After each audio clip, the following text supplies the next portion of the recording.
la représentation mathématique du mouvement rectiligne uniformément accéléré. Vous trouverez la théorie dans votre cahier à la page 60 jusqu'à la page 66 et les exercices dans votre cahier de la page 68 à 77, les numéros 7 et les numéros 9 à 19.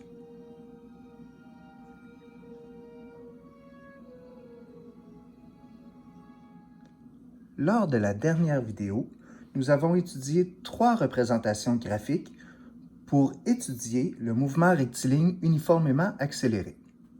Aujourd'hui, nous allons nous attarder au graphique de la vitesse en fonction du temps. On se rappellera que le taux de variation nous donnait l'accélération, soit delta V sur delta T, et en trouvant l'aire sous la courbe, nous pouvons trouver le déplacement.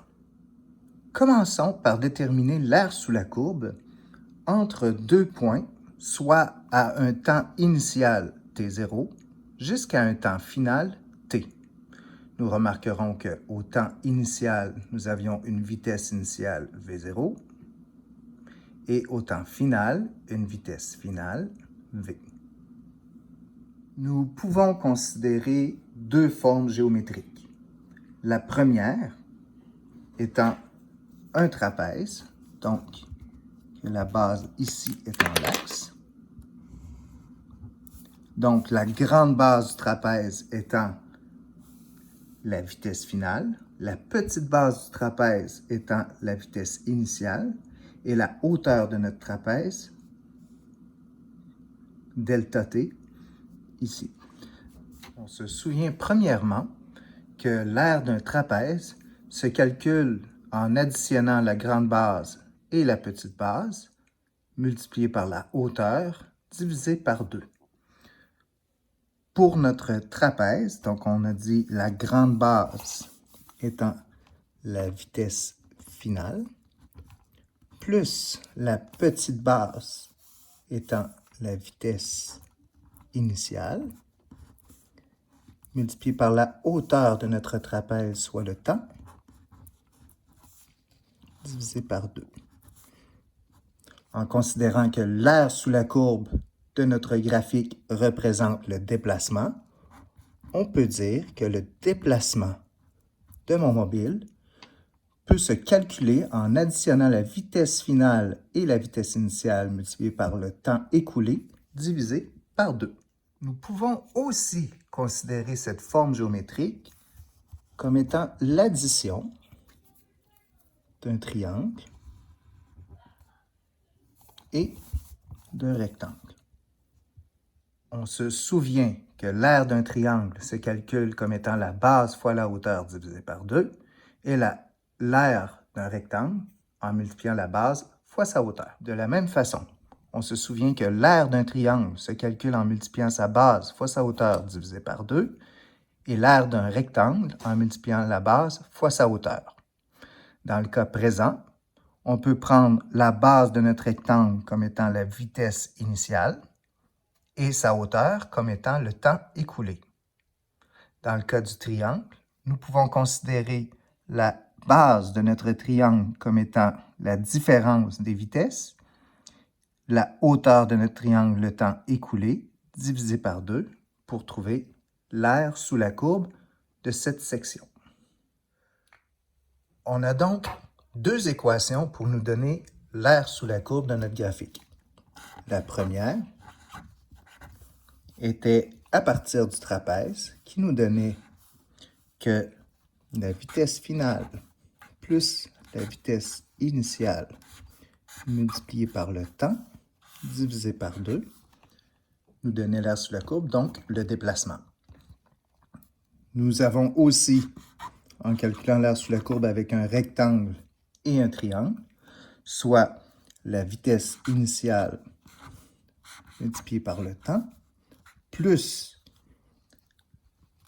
la variation de vitesse fois le temps écoulé divisé par 2.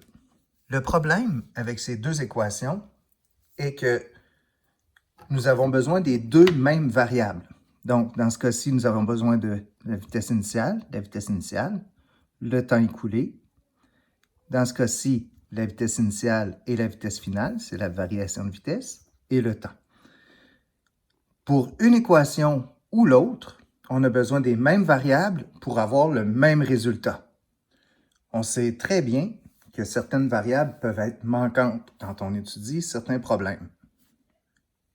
N'oublions pas que nous avons une autre équation à partir du graphique. Nous avons calculé le taux de variation de notre graphique de vitesse en fonction du temps et ce dernier nous donnait une équation pour l'accélération.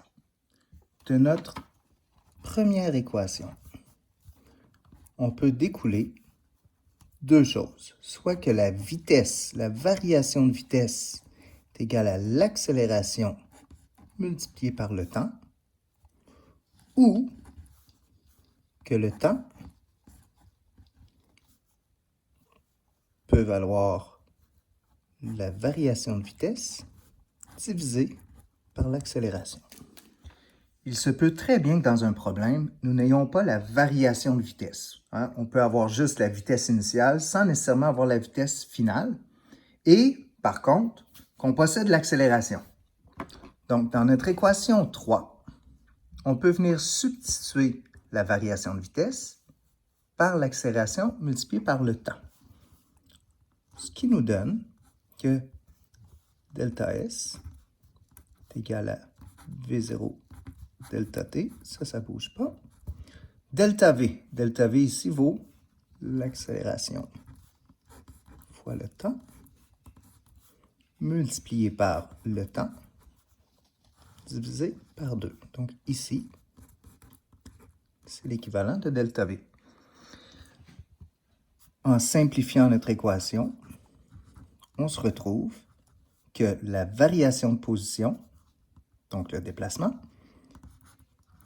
peut être égale à V0 delta T plus l'accélération, delta T fois delta T par delta T carré, divisé par 2.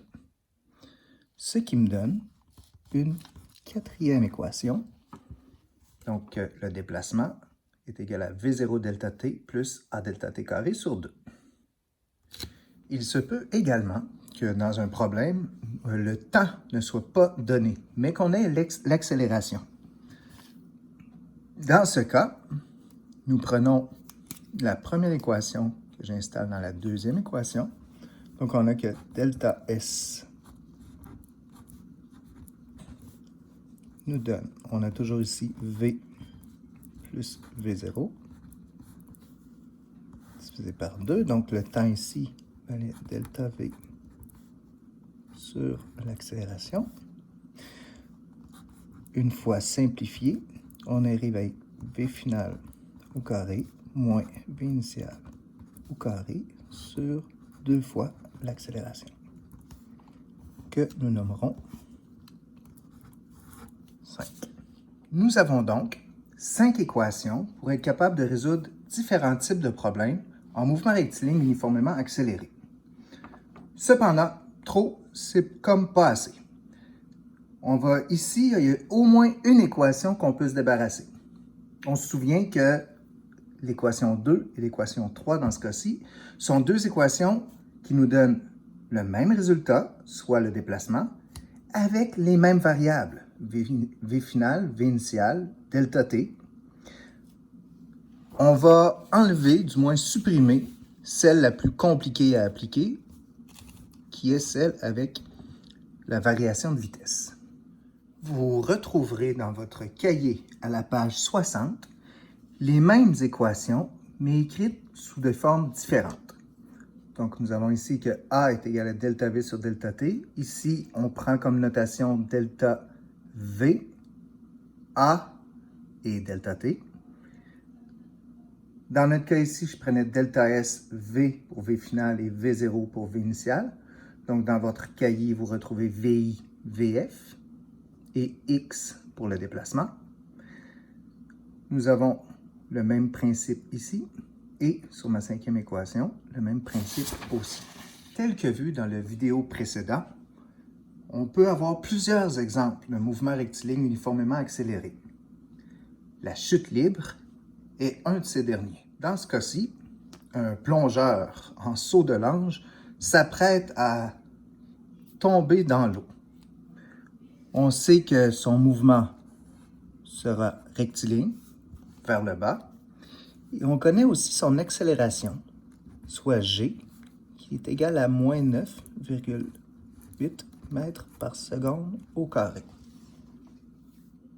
Cette accélération est considérée comme étant l'accélération gravitationnelle à notre niveau sur la planète Terre. Vous remarquerez le symbole négatif car l'accélération gravitationnelle est un vecteur et cette accélération se dirige vers le bas. De la même façon, on peut trouver les mêmes variables que pour un autre mouvement rectiligne uniformément accéléré, soit la vitesse initiale de la chute, en Y, la vitesse finale de la chute, toujours en Y, la hauteur de la chute, l'accélération et le temps écoulé. Nous pouvons donc transformer nos équations de mouvement rectiligne uniformément accéléré en équations spécifiques à la chute libre en substituant l'accélération par l'accélération gravitationnelle et le déplacement par delta H pour parler de la hauteur du déplacement. Vous noterez que dans votre cahier, nous utilisons Y plutôt que H pour signifier ce déplacement. Donc, c'est ce qui termine pour les équations du mouvement rectiligne uniformément accéléré. Je vous rappelle que la théorie, vous la retrouverez dans le cahier de la page 60 à 66. Les exercices, vous serez à la page 68 jusqu'à 77, toujours de votre cahier, le numéro 7 et les numéros 9 à 19. On vous présente pour une dernière fois l'équation générale de l'accélération, soit la variation de vitesse par rapport au temps, et les trois équations par rapport au mouvement rectiligne uniformément accéléré.